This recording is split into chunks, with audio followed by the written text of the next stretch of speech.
क्या साई स्क्वायर वास्तव में ही प्रोबेबिलिटी बताता है या बात कुछ और है? नमस्ते, मेरा नाम मनदीप दलाल है और इस लेक्चर में हम इन्हीं प्रश्नों के उत्तर खोजने की कोशिश करेंगे।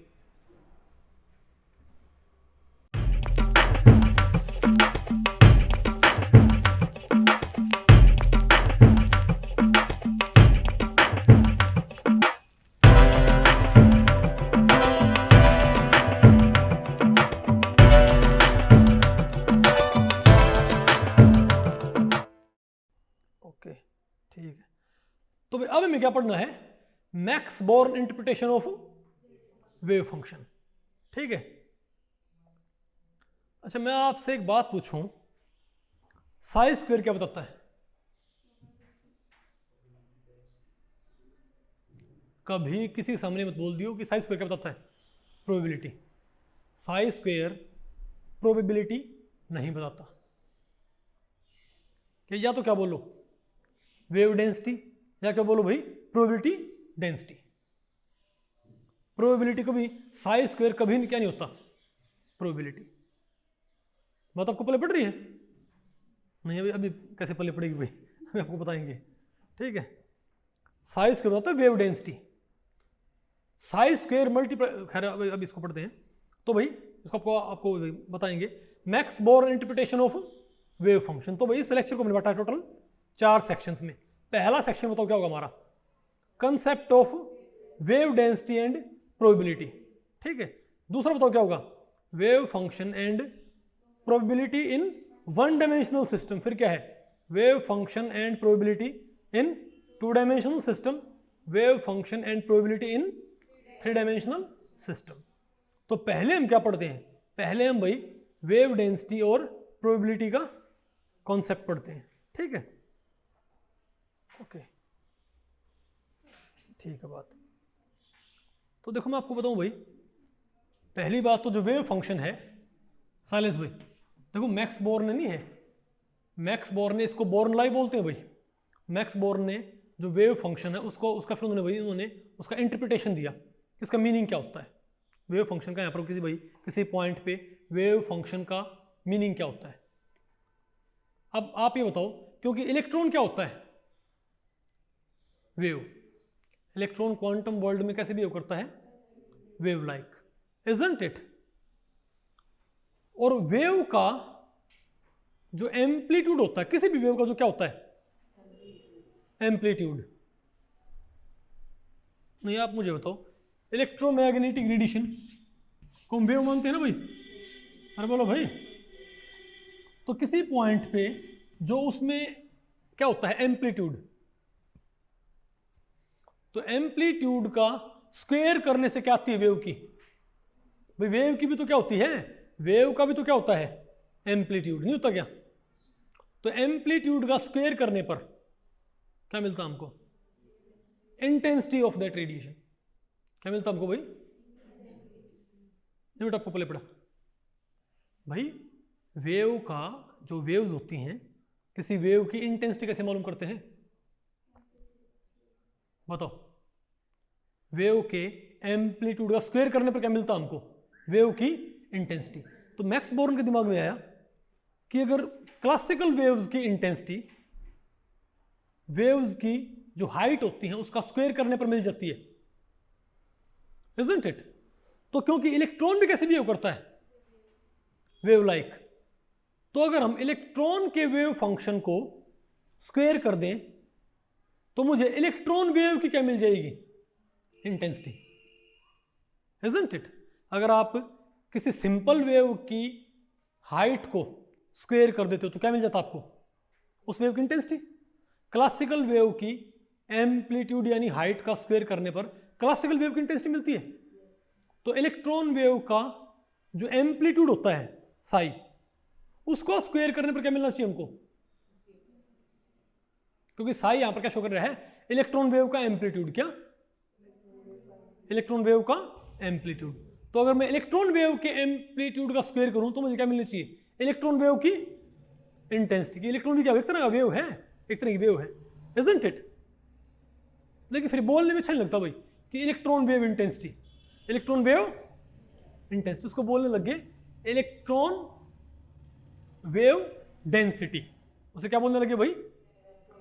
क्योंकि साथ में क्या होता है, पार्टिकल भी होता है ना भाई ये, तो उसे क्या बोलने लगे? क्योंकि ये ज़्यादा सेंस बनाती है चीज़ कि हम भाई कि क्लासिकल वेव के एम्पलीट्यूड का स्क्वायर करने पर क्लासिकल वेव की इंटेंसिटी निकलती है, तो इलेक्ट्रॉन वेव के एम्पलीट्यूड का स्क्वायर करने पर क्या आएगी? इलेक्ट्रॉन वेव की इंटेंसिटी। लेकिन उसे बोले क्या कि हम इलेक्ट्रॉन वेव डेंसिटी, या उसको भी जनरली फिर क्या बोल देते हैं? Probability density. तो साई स्क्वायर क्या होता है? तो साई स्क्वायर इलेक्ट्रॉन के लिए भी क्या होगा?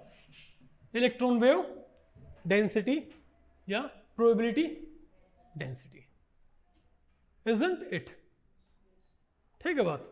लेकिन ये क्या नहीं होती? Probability of finding the particle. ये क्या नहीं होती भाई? प्रोबेबिलिटी नहीं होती कभी भी, समझ गए? प्रोबेबिलिटी क्या होती है आपको अभी बताएंगे, ओके? नहीं बात आपको पहले पड़ी भाई, इसीलिए बताओ क्या करना पड़ेगा आपको, हमेशा बताओ अपने आपने क्या करना पड़ेगा। और एक बात और भी है, हमको पता है भाई साई तो फिर भी क्या हो सकता है? एम्पलीट्यूड फिर भी क्या हो सकता है? नेगेटिव। एम्पलीट्यूड क्या हो सकता है भाई? नेगेटिव हो सकता है, इमेजिनरी हो सकता है इवन, बोलो भाई, या पॉजिटिव हो सकता है। लेकिन स्क्वायर क्या आएगा हमेशा उसका? पॉजिटिव आएगा भाई। पॉजिटिव है तो स्क्वायर पॉजिटिव आना ही है, नेगेटिव तब भी क्या आना? स्क्वायर पॉजिटिव आना भाई, इजंट इट? इवन भाई जो इमेजिनरी नंबर होते हैं उनका भी स्क्वायर क्या आता बताओ भाई? अरे भाई सॉरी, अगर आपने किसी का कॉम्प्लेक्स कॉन्जुगेट से आपने उसको मल्टीप्लाई कर दिया, जैसे ए प्लस आयोटा बी, आपने पढ़ा होगा ना ये ए प्लस आयोटा बी। अरे देखो ये ए प्लस आयोटा बी को आप क्या करो? साई क्या मान लो? प्लस आयोटा बी, साई क्या मान लो? ए माइनस आयोटा बी, इनको मल्टीप्लाई करो, ये भी क्या रहा हमारे पास? प्लस। नहीं बात आपको पहले पड़ी? तो मैक्स बोर ने क्या बताया कि साई स्क्वायर हमेशा क्या होगा? रियल। साई स्क्वायर हमेशा क्या होगा बताओ भाई? रियल होगा। और क्या होगा बताओ भाई? पॉजिटिव आएगा। कुछ बात आपको पहले पड़ रही है? तो इसे क्या बोलते हैं? इलेक्ट्रॉन वेव की डेंसिटी या प्रोबेबिलिटी, सॉरी इसको भी क्या बोलते हैं? Electron wave density. आप इसे कुछ भी बोल सकते हो, electron wave intensity. Sai square क्या बोलोगे आप? Electron wave intensity, electron wave density, probability density. लेकिन कभी भी ये मत बोल दो साई स्क्वायर क्या होता है? Probability of finding the particle, ना, वो कभी नहीं होता, नेवर। ओके, तब आप कहोगे भाई, अब तो आप कहोगे कि हमने क्या पढ़ा था भैया? पहले क्या था हमारे पास? ये concept of wave density and probability. अब ये जो प्रोबेबिलिटी होती है कैसे निकलती है? अरे भाई हमने क्या करना है? Concept of. तो आप कहोगे फिर अगर हमको किसी क्वांटम स्टेट का क्या पता है? एम्पलीट्यूड। हमें किसी पॉइंट पे किसी क्वांटम स्टेट का क्या पता है? एम्पलीट्यूड। समझ गए बात? तो मैं प्रोबेबिलिटी कैसे निकालूं? तो उस पॉइंट पे उस क्वांटम स्टेट का जो क्या है, वो क्वांटम स्टेट वेव लाइक है ना, जो क्या उसका एम्पलीट्यूड, उसका स्क्वायर कर दो। स्क्वायर कर दिया, क्या मिल गया हमको? प्रोबेबिलिटी डेंसिटी या electron density, electron wave density मिल गई। उस इलेक्ट्रॉन वेव डेंसिटी को साई स्क्वायर होता है। तो मैं बात करूं प्रोबेबिलिटी, क्या होगा बताओ? प्रोबेबिलिटी डेंसिटी या इलेक्ट्रॉन वेव इंटेंसिटी या electron wave density multiplied by क्या? मल्टीप्लाइड बाय, बोलो भाई, अगर आपने क्या कर दिया? dx, क्या कर दिया? dx, तो क्या आ जाएगा हमारे पास? अगर आपने इसको मल्टीप्लाई कर दिया, बताओ किससे भाई? बताओ, लेंथ से। किससे भाई? लेंथ से मल्टीप्लाई कर दिया, ठीक है बात? अगर आपने क्या किया भाई?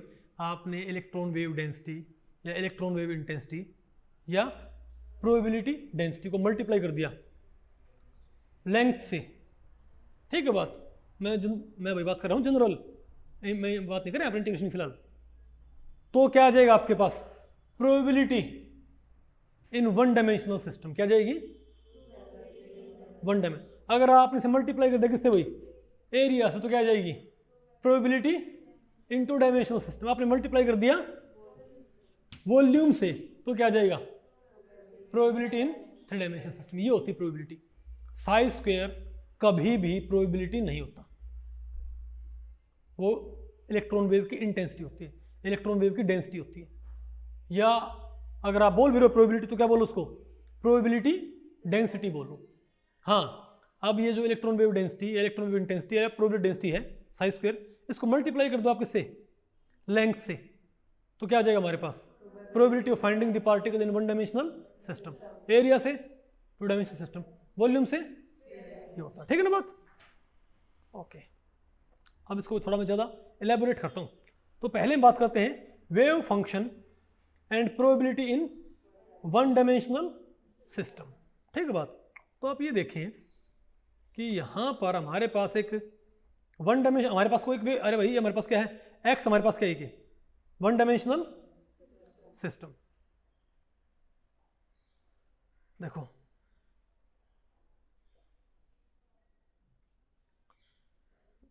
कुछ बात आपको पहले पड़ रही भाई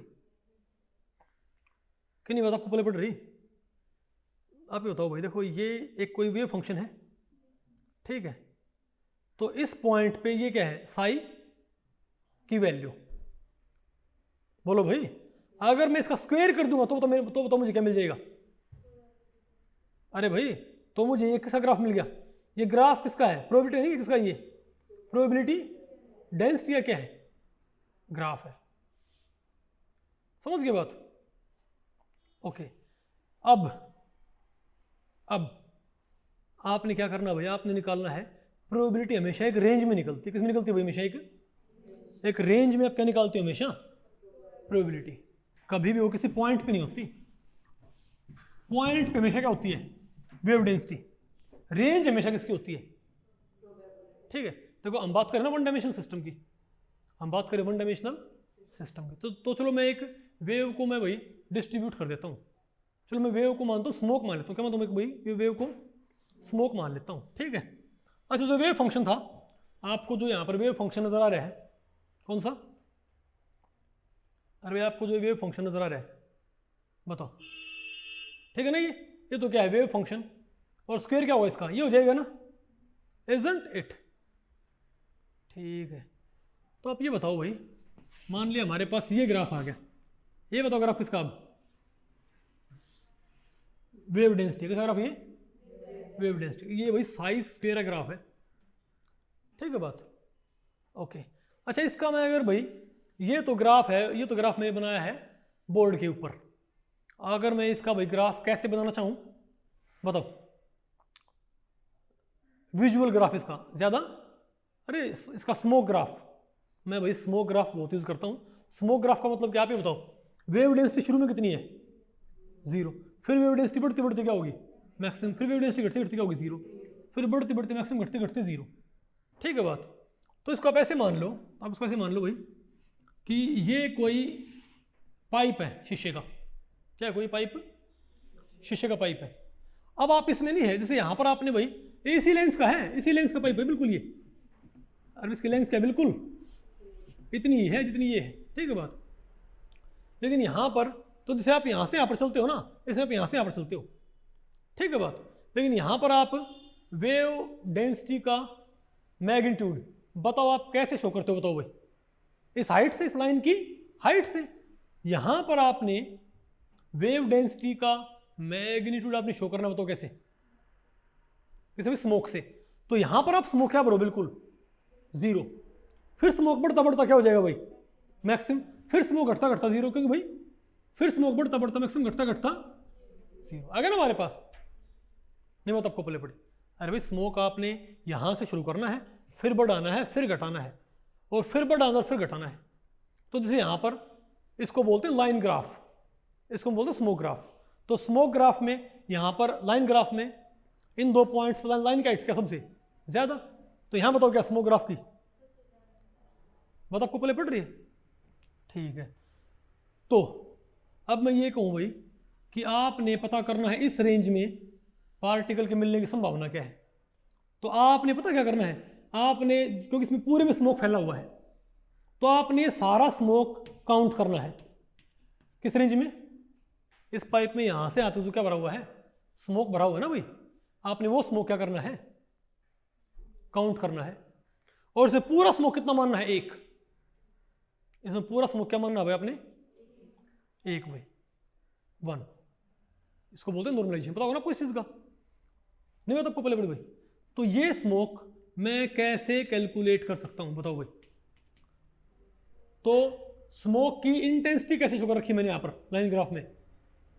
लाइन ग्राफ में स्मोक इंटेंसिटी शो कर रखी है हाइट से, ठीक है बात? अरे बोलो भाई। और हॉरिजॉन्टली क्या हमारे पास? मान लीजिए क्या हमारे पास x डिस्टेंस 0 से लेके a, नहीं बात आपको पहले पड़ी?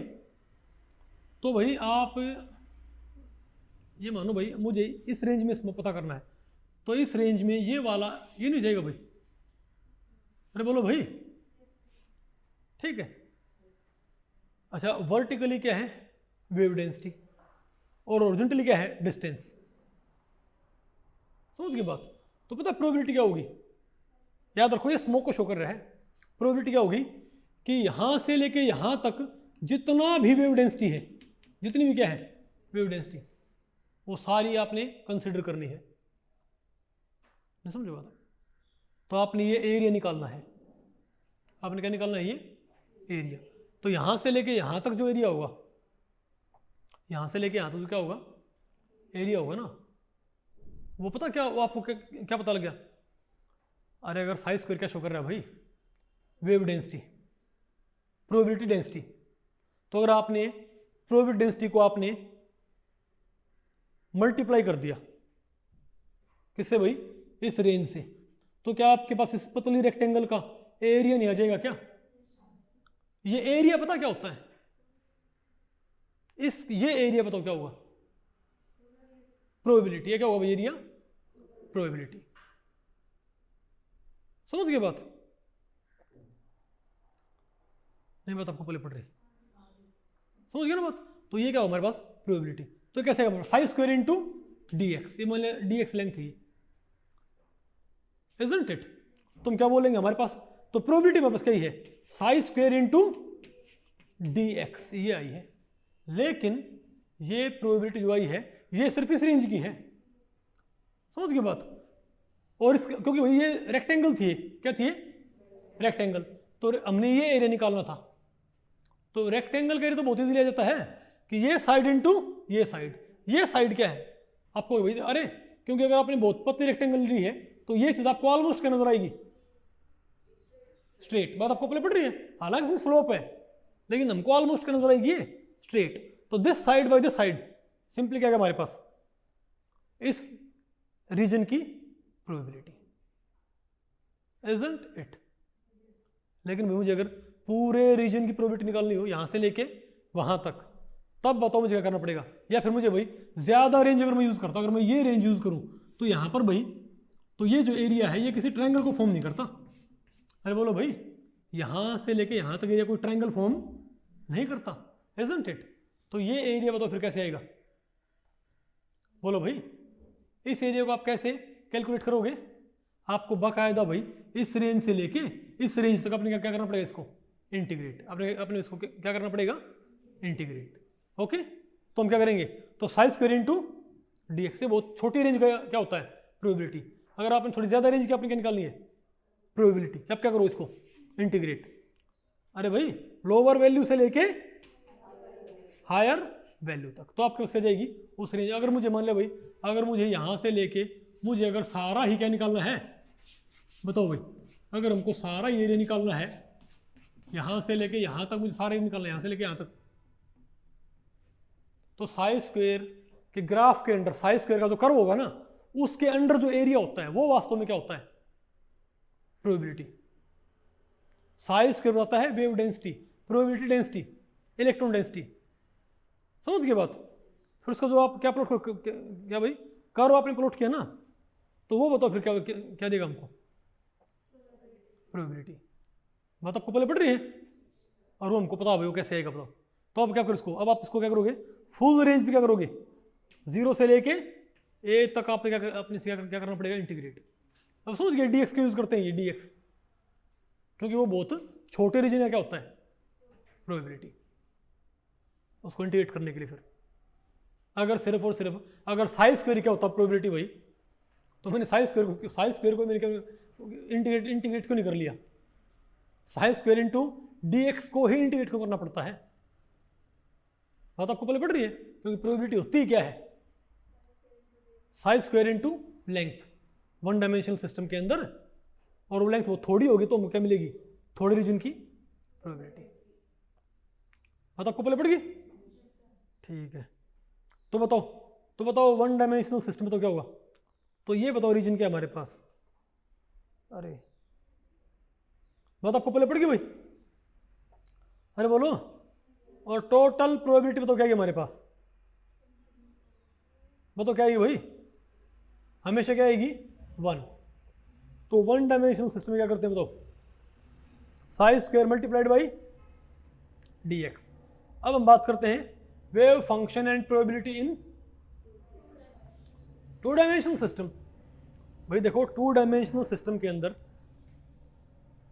अच्छा मैं आपसे एक बात पूछता हूं भाई, देखो इस बात को थोड़ा और ज्यादा आपको भाई इसको आप इससे थोड़ा कंफ्यूज ना हो, ठीक है? आप इसे कंफ्यूज ना हो कि मुझे इसको मल्टीप्लाई क्यों करना पड़ता है प्रोबेबिलिटी से। ओके, अरे सॉरी बेटा, थैंक यू। देखो आपको ये कॉन्सेप्ट थोड़ा भाई ओड लग रहा होगा कि आपने पढ़ा साई स्क्वायर क्या होती है प्रोबेबिलिटी। मैं कह रहा हूँ ये नहीं होती, ठीक है? ओके, अरे ये चौक तो वैसे बेकार है, ठीक है? तो भाई माइक लेके आना पड़ेगा।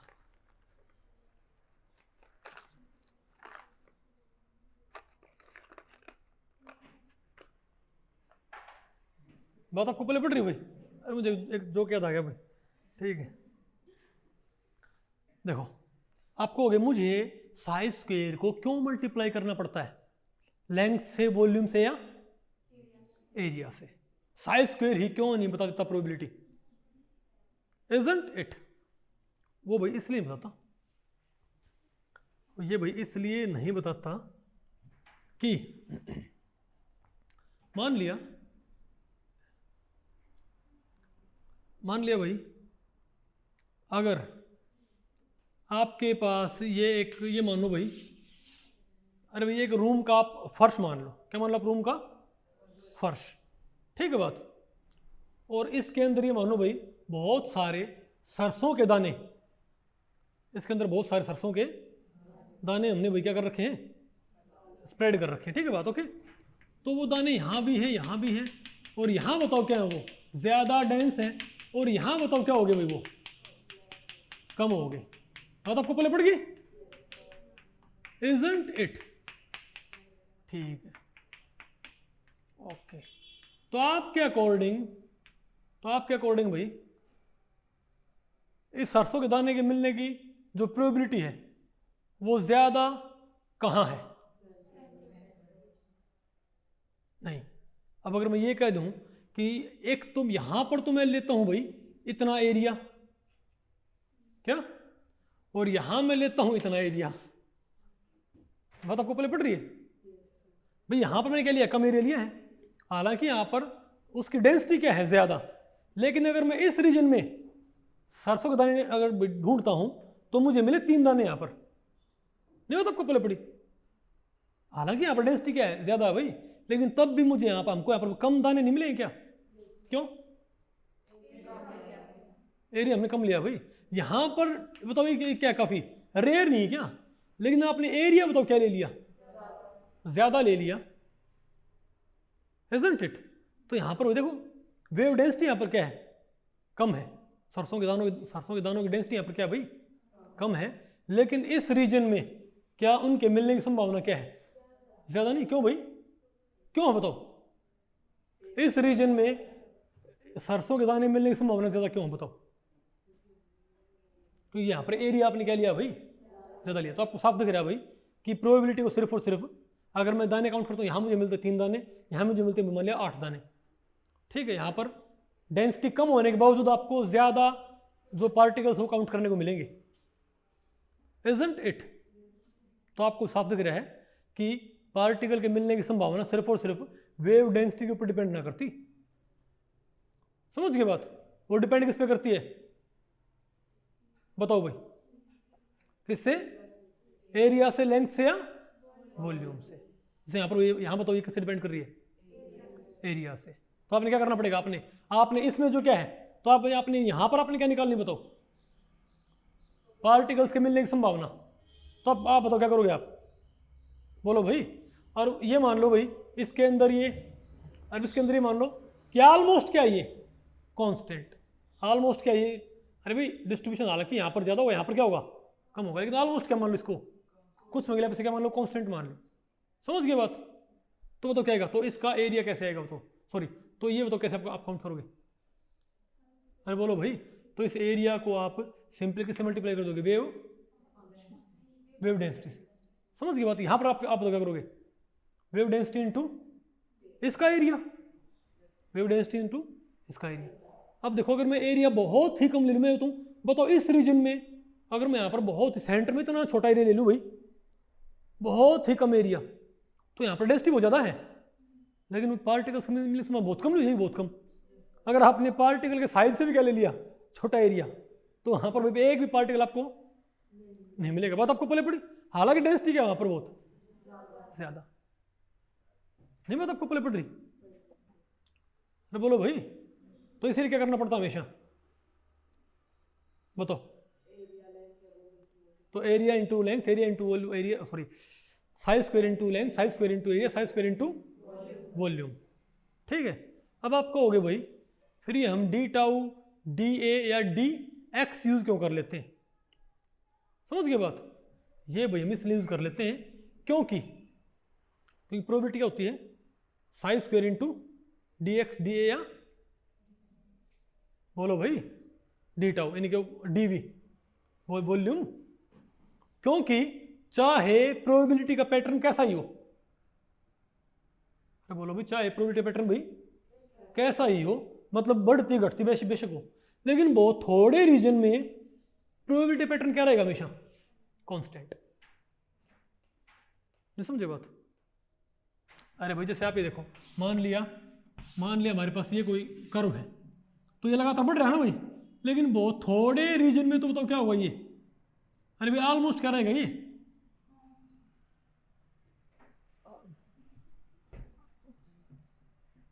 अरे भाई बहुत थोड़े रीजन में क्या रहेगा ये? नहीं समझे बात? अगर मैं ये कहूं बताओ इस रीजन में तो क्या रहेगा ये? हालांकि देखो ये थोड़ा बढ़ रहा है, यहाँ पर बढ़ रहा नहीं है, लेकिन अगर मैं इसको और भी इसको नैरो कर दूं तो ये क्या हो जाएगा? ऑलमोस्ट क्या हो जाएगा बताओ? ये स्ट्रेट। नहीं समझे बात? इसीलिए क्या करते हैं, बहुत थोड़े रीजन का एरिया मल्टीप्लाई करते हैं किसी साइज स्क्वायर से। बहुत थोड़े रीजन का एरिया या बहुत थोड़े रीजन की लेंथ या बहुत थोड़े रीजन की वॉल्यूम मल्टीप्लाई करते हैं, क्योंकि उसके अंदर साइज स्क्वायर क्या होती है? साइज स्क्वायर क्या होती है भाई? कांस्टेंट। तो size square versus area, size square versus length, या साइज स्क्वायर वर्सेस वॉल्यूम का जो कर्व होएगा उसमें वर्टिकल और हॉरिजॉन्टल एक्सेस। नहीं बात आपको पहले पड़ रही है भाई? जैसे वन नहीं है बेटा आपको, जैसे वन डायमेंशनल सिस्टम था, क्या था? One dimensional system. क्योंकि भाई अगर मैं देखो पहली बात तो साइज स्क्वायर कांस्टेंट नहीं है। बोलो भाई अगर मैं ये कहूँ ना, मुझे तो भाई इंटीग्रेट करने के लिए शुरुआती मटेरियल शुरुआती एरिया मुझे ये चाहिए, तो मैं ये एरिया शुरुआती यूज नहीं कर सकता भाई। क्यों बताओ? क्योंकि ये अच्छी रेक्टेंगल नहीं बन पाई भाई, रेक्टेंगल बन नहीं पा रही है, इजंट इट? दूसरा साइज स्क्वायर कांस्टेंट नहीं है, लेकिन अगर मैं बहुत थोड़ा रीजन लूंगा बताओ तो क्या हो जाएगा? तो साइज स्क्वायर क्या हो जाएगा? कौन यहां से लेके यहां तक साइज स्क्वायर क्या रहेगा? Almost constant. और ये क्या बताओ भाई? तो ये हाइट यहां भी है और ये हाइट यहां भी यही रहेगी, तो साइज स्क्वायर इनटू दिस, तो मेरे पास सिंपली इस रेक्टेंगल का एरिया आ जाएगा। और वो एरिया क्या बता रहा है मुझे? प्रोबेबिलिटी। अरे साइज स्क्वायर ये कर्व का एरिया है, ये कर्व का एरिया है, वो जो एरिया बात करते हैं ना टू डायमेंशन सिस्टम के लिए। बात आपको पहले पड़ रही है? तो इस तरीके से हमारे पास क्या जाएगा? बोलो बेसिकली हम क्या करते हैं, थोड़े रीजन की, अगर वन डायमेंशनल बॉक्स में आपने क्या निकालनी है, वन डायमेंशनल सिस्टम में आपने क्या निकालनी है? प्रोबेबिलिटी। तो क्या करो भाई, बहुत थोड़ी लेंथ लो, क्योंकि बहुत थोड़ी लेंथ में साइज स्क्वायर क्या रहेगा? Almost constant. तो एक रेक्टेंगल ऐसी बनेगी जिसमें size square into D x simply rectangle की साइड से आ जाएगा, एक साइड डी एक्स, एक साइड क्या हो जाएगी साई स्क्वायर। नहीं बात आपको पहले पड़ी। सिमिलर 2 डायमेंशन सिस्टम हो तो एक साइड क्या ले लिया डी ए, एक साइड क्या ले लिया, तो एक साइड क्या ले लिया भाई एरिया, एक साइड तो क्या ले लिया हमने साई स्क्वायर। बोलो भाई, तो एरिया वाली लाइन पे थोड़ा सा लेंथ में साई स्क्वायर क्या रहेगा कॉन्स्टेंट रहेगा, मल्टीप्लाई कर फिर से क्या आएगा हमारे पास एक रेक्टेंगल बन जाएगी। बात आपको पहले पड़ रही है। तो उस पतली ही लाइन का क्या निकाल के एरिया, समझ गए बात।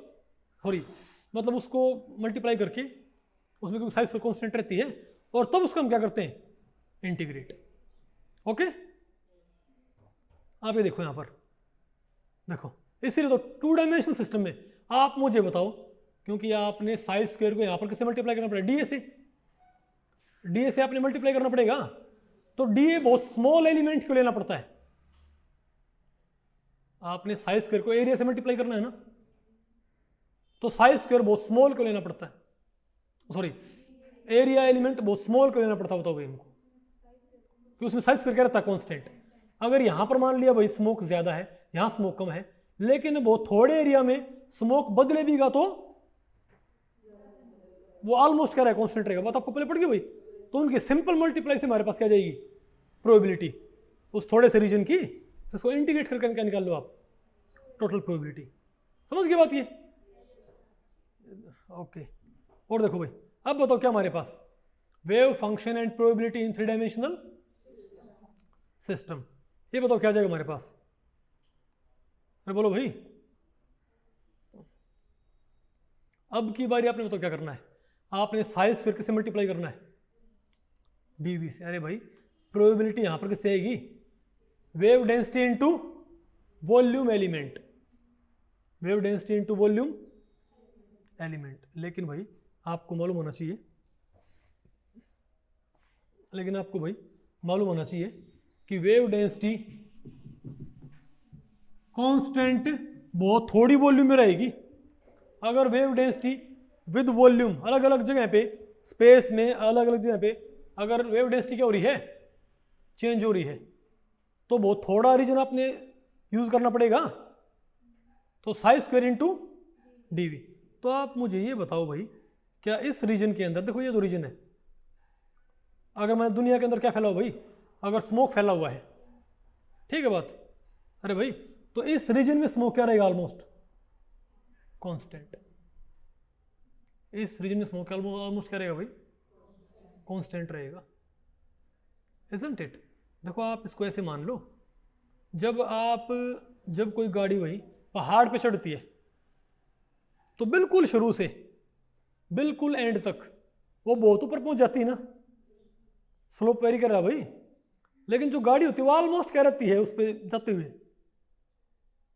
भाई, गाड़ी ऑलमोस्ट क्या रहेगी कि गाड़ी ऐसे पहुंचती है पहाड़ पे बताओ। अरे भाई मान लिया एक पहाड़ है तो उसके ऊपर एक सड़क बनी हुई है, तो सड़क पे गाड़ी ऑलमोस्ट क्या रहती है स्ट्रेट, ऑलमोस्ट बिल्कुल क्या रहती है ओरिजेंटल रहती है। ये नहीं कि पहाड़ का एंगल अगर क्या है जमीन से 45 तो गाड़ी 45 एंगल पे जाएगी ना, गाड़ी लास्ट में पहुंच जाएगी ऊपर, लेकिन पहुंचे कैसे बिल्कुल, तो बहुत थोड़े रीजन में उसका स्लोप क्या होता है भाई जीरो होता है। बात आपको पहले पड़ी। तो सिमिलरली अगर वेव डेंसिटी बदल भी रही है तो बहुत थोड़े रीजन में वेव डेंसिटी क्या रहेगी कांस्टेंट रहेगी। समझ गए बात। और उस कांस्टेंट को सिंपली फिर से मल्टीप्लाई कर सकते हो, तो उस रीजन में प्रोबेबिलिटी पता करने के लिए क्या कर सकते हो, उस रीजन की वॉल्यूम को, उस रीजन के एरिया को या उस रीजन की लेंथ को सिर्फ किससे मल्टीप्लाई कर दो वेव डेंसिटी से, क्या आ गया आपके पास उस रीजन के अंदर प्रोबेबिलिटी। लेकिन वो उस बहुत थोड़े रीजन के अंदर आई है, अगर आपने फुल रेंज की निकालनी तो आपने क्या करना पड़ेगा उसको इंटीग्रेट करना पड़ेगा फुल रेंज के ऊपर। ओके अरे बोलो ठीक है भाई। तो ये बताओ फिर क्या हो जाएगा, तो 2 डायमेंशनल सिस्टम के अंदर बताओ क्या होगा, बोलो भाई साई स्क्वायर इनटू, जोर से बोलो साई स्क्वायर इनटू, आ गया ना आपको समझ में, ये इनटू वॉल्यूम करना पड़ेगा यहां पर। तो भाई आप मुझे ये बताओ भाई, मुझे लग रहा है ये आपको शायद लेक्चर पढ़ने पड़ा नहीं, आ गया ना आपको। याद रखो साई स्क्वायर सिर्फ क्या बताता है wave density, electron wave intensity, electron wave density मतलब वेव डेंसिटी या वेव इंटेंसिटी बोलो इसको भाई, आप समझे बात। या प्रोबेबिलिटी डेंसिटी, इसको लेंथ से मल्टीप्लाई कर दिया तो क्या आ जाएगा, probability in one dimension system. इसको आपने किससे मल्टीप्लाई कर दिया, एरिया से, तो वही probability in two dimension system. इसको आपने मल्टीप्लाई कर दिया वॉल्यूम से, तो probability in three dimension system. और आप बहुत थोड़े लेंथ, एरिया या वॉल्यूम से मल्टीप्लाई करते हो तो बहुत थोड़े रीजन की क्या आएगी, प्रोबेबिलिटी। इंटीग्रेट करने पर क्या जाएगा हमारे पास, पूरे रीजन की, इजंट इट। ठीक है भाई, अब क्वेश्चन बताओ, अब चेक करते हैं भाई। Sai square gives wave density, amplitude of the wave, probability. अब भाई मोस्टली बच्चे इसको किसको टिक मार्क करते हैं, पता होगा ना आपको भाई इतना, लेकिन ये क्या है, आंसर गलत, ऑल तो बिल्कुल ही गलत है। बताओ क्या है हमारे पास, वेव डेंसिटी। ठीक है, अच्छा बताओ, total probability over the whole configuration space is always unity. अरे भाई किसी पार्टिकल के मिलने की संभावना फुल रेंज पे हमेशा क्या होगी, बताओ, हमेशा 1 होगी ना। मान लिया कोई भाई कोई चोर है, भाई कोई चोरी हो जाए और चोर है, अब उसके बारे में पुलिस तफ्तीश कर रही हो, ठीक है, तो कोई ये बोले कि भाई मुझे इसका सुराग पता है, मैं बता दूंगा कि भाई वो चोर कहाँ पर है। फिर भाई पुलिस पूछे हमें पता, ठीक है, ठीक है। वैसे अरे वो एक आपने भाई एक जोक सुना है ना, वो हमेशा बताता हूँ भाई। वो एक बारी एक डकैती होगी, काफ़ी हाई प्रोफाइल डकैती थी, ठीक है, तो जो और भाई पुलिस के पास कोई सुराग नहीं, ठीक है, तो एक शराबी बोला कि भाई मुझे पता है कि ये काम किसने किया है, ये भाई चोरी किसने की बैंक के अंदर। तो पुलिस ने उसको भी बुलाया, तो उसको भाई थोड़ा धमकाया कि बता दिए, उसने बताया नहीं, ठीक है बात।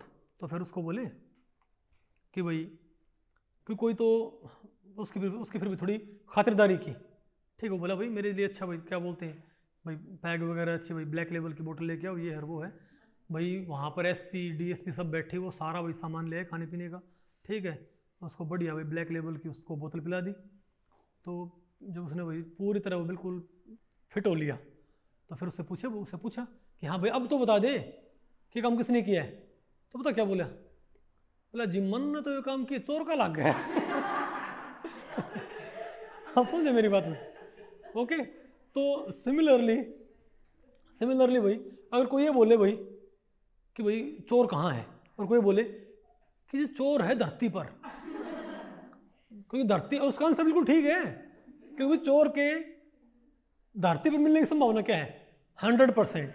आप कहोगे भाई क्या पता वो एस्ट्रोनॉट बन गया और भाई स्पेस स्टेशन में रहता हो, समझे बात। नहीं भाई फिलहाल इसको आप क्या करो, नेगलेक्ट।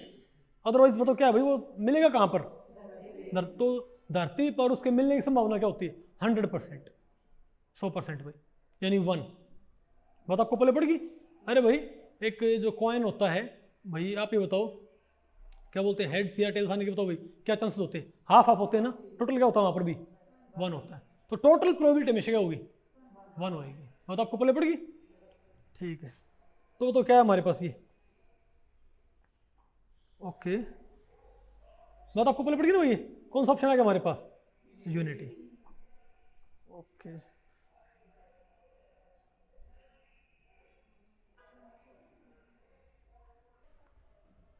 तो भाई इस लेक्चर में इतना ही। अगर इस लेक्चर के बारे में आपके कुछ प्रश्न हैं या सुझाव हैं तो आप मुझे नीचे कमेंट सेक्शन में पूछ सकते हैं, मैं उनके उत्तर देने की पूरी कोशिश करूंगा। तो भाई ठीक है, मिलते हैं अगले लेक्चर में, तब तक के लिए नमस्ते।